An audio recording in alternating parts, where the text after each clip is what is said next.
বঙ্গভোটে এবারও high voltage Nandigram কেন্দ্র। একদিকে বিজেপির প্রার্থী বিরোধী দলনেতা শুভেন্দু অধিকারী, অন্যদিকে একদা তার ঘনিষ্ঠ পবিত্র করকে প্রার্থী করেছে তৃণমূল। নন্দীগ্রামের ভোট প্রচারে কেউ কাউকে এক টুকরো জমিও ছাড়তে নারাজ। ভোটের আগে নন্দীগ্রামের 43 জন তৃণমূল নেতাকর্মীকে নোটিশ পাঠালো কেন্দ্রীয় তদন্তকারী সংস্থা এনআইএ। জানিয়ে শুরু হয়েছে জোর বিতর্ক। এনআইএর নোটিশ ঘিরে ক্রমশ চড়ছে নন্দীগ্রামের রাজনীতি। জানা গিয়েছে নন্দীগ্রাম 1 নম্বর ব্লক তৃণমূল কোর কমিটির সদস্য বাপ্পাদিত্য গর্গ, শামসুল ইসলাম সহ পঞ্চায়েত সমিতির সদস্য, অঞ্চল সভাপতিদের এনআইএর নোটিশ ধরানো হয়েছে। শুধু তাই নয়, বুথ স্তরের নেতাকর্মীদের বাড়িতে বাড়িতেও কেন্দ্রীয় তদন্তকারী সংস্থার নোটিশ পাঠানো হয়েছে বলে খবর। ইতিমধ্যে বেশ কয়েকজন সেই নোটিশ হাতে পেয়েছেন বলেও খবর।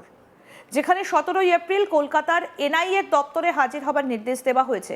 ভোটের মুখে নোটিশ ঘিরেই শুরু হয়েছে চর্চা। নন্দীগ্রাম শুধু একটা বিধানসভা কেন্দ্র নয়, এটা পশ্চিমবঙ্গের রাজনৈতিক ইতিহাসের একটা মোড় ঘোরানো অধ্যায়।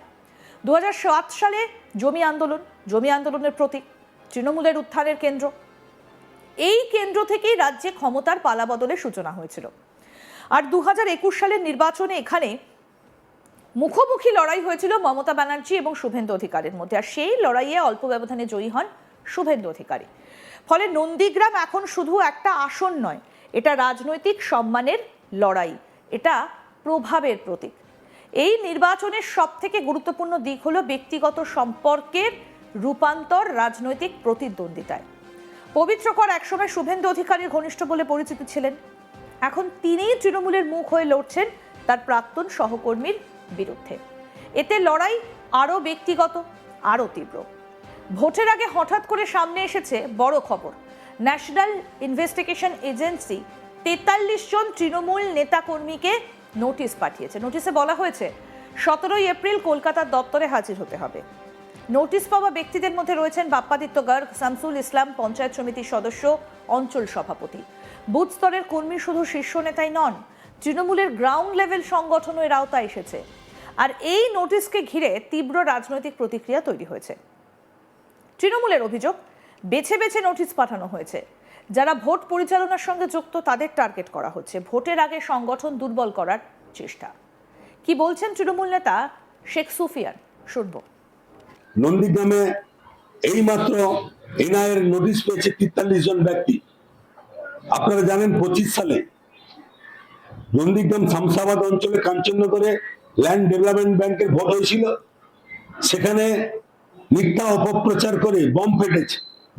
কাউকে আহত না, নিহত না, কোনো ঘটনা না, বোম ফাটার কোনো চিহ্ন দেখাতে পারেনি। তাই পুলিশ তদন্ত করেছে, তার আজও পর্যন্ত কোনো সুরাহা হয়নি। কিন্তু শুভেন্দু অধিকারী ভোটের নির্বাচনের পরিস্থিতি বেহাল অবস্থা দেখে হেরে যাবে ভেবে আজকে কিন্তু সেটাকে ব্যাংসাল কোর্টে আবেদন করে এনআইকে সেই কেসটা দিয়েছেন এবং 43 জনকে নোটিশ করা হয়েছে। আমার বক্তব্য, শুভেন্দু অধিকারী তুমি নন্দীগ্রামের এমএলএ, লোডশেডিং হলেও মানতে হবে। কিন্তু আমি বলি নন্দীগ্রাম 2 নম্বর ব্লকের টাকা পুরাতে বোম বাস্টিং করে মানুষ মারা গেল, বাস্টিং করে হাত উড়ে গেল, আহত হলো, তার বিরুদ্ধে 25 জনের নামে থানায় অভিযোগ হলো। আজও পর্যন্ত শুভেন্দু অধিকারী এনআই দিলে না। বন্ধু, কেন এনআই দিলে না? বিজেপির লোকেরা ধরা খেয়ে যাবে বলে না? আর কালীচরণপুর অঞ্চলে বোম বাস্টিং করতে গিয়ে হাত উড়ে গেল, আহত হলো, তার বিরুদ্ধে লিখিত অভিযোগ থানায় করা হয়েছে, তার বিরুদ্ধে তো কই এনআই করলেন না। বন্ধু, রাজনৈতিক প্রতিহিংসা করে যেখানে কোনো ঘটনাই ঘটেনি এনআই। কারণ আমরা জানি এনআই, সিবিআই, মানে ইডি, এগুলো হচ্ছে বিজেপির তোতা পাখি। এমনকি নির্বাচন কমিশনারও বিজেপির তোতা পাখি। তাই নির্বাচন প্রাককালে এইসব নোটিশ হচ্ছে। তো যাই হোক, শুভেন্দু অধিকারী ভেবে নিয়েছে আমার হার সুনিশ্চিত, তাই এইসব কর্মকাণ্ড করছে। তবে এই কর্মকাণ্ড দিয়ে নন্দীগ্রাম ভোটকে রোধ করা যাবে না। বিরোধীদের পাল্টা দাবি, তদন্তের স্বার্থে এনআইএ যে কাউকে ডাকতে পারে, আইনের কাজকে রাজনৈতিক রং দেওয়া হচ্ছে। কি বলছেন বিজেপি নেতা অভিজিৎ মাইতি, শুনবো। কিভাবে দেখার কিছু না, যারা যে অন্যায়গুলো করেছে সেই অন্যায়গুলো পরপর সমাজের সামনে আসছে, সেখানে আইন ব্যবস্থা মনে হয়েছে তাদের এইভাবে তদন্ত করা উচিত, সেই জায়গায় করছে। এটাতে তো কোনো রাজনৈতিক এনআইএ তো কোনো রাজনৈতিক দলের প্রতিনিধিত্ব করে না। তারা এই যে সমবায় নির্বাচনে যেভাবে মিথ্যা মামলায় আমাদের 35 জনকে ঘর ছাড়া করে দিয়েছিল, এই লোকাল পুলিশ, দলদাস পুলিশকে কাজে লাগিয়ে, সেই জায়গাতে আজকে সত্যের প্রতিফলন হচ্ছে। এনআইএ তার তদন্ত করবে, এটা তো তার প্রশাসনিক বিষয়। এই বিষয়ে রাজনৈতিক কোনো রকম বক্তব্য আমাদের বলার কোনো জায়গা নেই। একদিকে সুখিয়া তিনি অভিযোগ করছেন নন্দীগ্রামের আমদাবাদে এবং কালীচরণপুরে সেখানে আহত হলো, কিন্তু সেখানে এনআইএ হলো না। দেখুন, কালীচরণপুরের ঘটনা যেটা, সেটা বিচারাধীন বিষয় আছে। আর আমদাবাদ বলছে বা অন্য জায়গায় যেগুলো বলছে, সেখানে তো কোথাও কোনো বোম্বিং হয়নি। ওরা যারা হচ্ছে বোমবাজি করে, যারা গুন্ডাগিরি করে সমস্ত জায়গাতে একটা ভয়ের সন্ত্রাস পরিবেশ এলাকায় তৈরি করার চেষ্টা করেছিল, তার প্রতিবাদে প্রশাসন মনে করেছে যে সেখানে এনআইএ তদন্ত হওয়া দরকার। এনআইএ তদন্ত হচ্ছে, যেখানে পুলিশি তদন্ত হওয়া দরকার পুলিশি তদন্ত হচ্ছে, যেখানে সিবিআই তদন্ত হওয়ার দরকার সেখানে সিবিআই তদন্ত হচ্ছে। এই বিষয়ে তো রাজনৈতিক কোনো মতবাদ, নিজের একটা মিথ্যাকে প্রতিষ্ঠিত করার জন্য যে চিন্তা ভাবনা, সেই চিন্তা ভাবনার সাথে ভারতীয় জনতা পার্টির রাজনৈতিক কোন রকম বিকাশ বা রাজনৈতিক কোনো চিন্তা ভাবনা নিয়ে আমরা চলি। তৃণমূল বলছে ভোটে হেরে যাওয়ার ভয়ে এনআইএ দিয়ে সিবিআই দিয়ে। তৃণমূল ওইসব কথা বলার আগে তৃণমূল নিজের সংগঠনের দিকে নজর দিক। 26-এর নির্বাচন তৃণমূলের বিসর্জন, ঠিক আছে? আর বিজেপি ভয় নয় ভরসার হাত নিয়ে এগিয়ে এসেছে। পশ্চিমবঙ্গের মানুষ একদম রাজি হয়ে গেছে। শুধু 23 তারিখ ও 29 তারিখ এবং 4 তারিখে রেজাল্টের অপেক্ষা করুন, তারপর ওই দলটা টোটাল গঙ্গায় গিয়ে পড়ে থাকবে। তবে এই ঘটনার সব থেকে গুরুত্বপূর্ণ বিষয় হলো সময় নির্বাচন।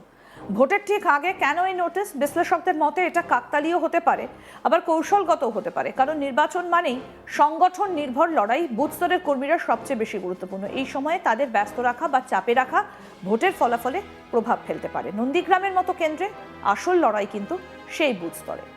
আমাদের প্রতিনিধি চন্দন সেনাপতি কি প্রতিবেদন তুলে ধরেছেন, আসুন দেখি।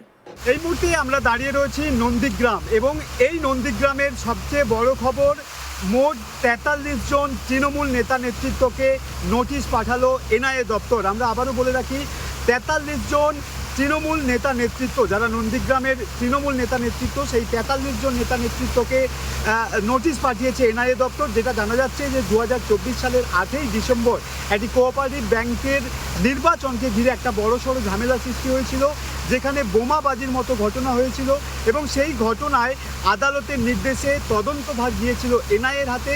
এবং এনআইএ ইতিমধ্যেই মোট 43 জনকে, কিন্তু 43 জন যে তৃণমূল নেতা নেতৃত্ব রয়েছে নন্দীগ্রামের, সেই 43 জনকে নোটিশ পাঠানো হয়েছে।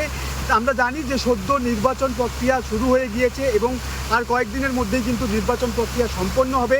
এই মুহূর্তে নির্বাচনের ঠিক মুখে 43 জন নেতা নেতৃত্বকে নোটিশ পাঠানো নিয়ে কার্যত জোরালো হচ্ছে রাজনৈতিক চর্চা।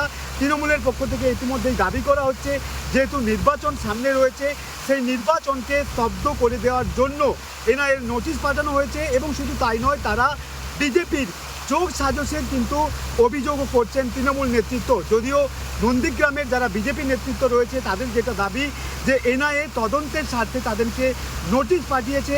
এই ঘটনা নিয়ে কোনোভাবেই কিন্তু, বা এই ঘটনার সাথে কোনোভাবেই বিজেপি নেতা নেতৃত্বটা জড়িত নয়। তবে এই নোটিশ পাওয়ার পর কার্যত নন্দীগ্রাম জুড়ে একটা রাজনৈতিক চর্চা ক্রমশ জোরালো হতে শুরু হয়েছে।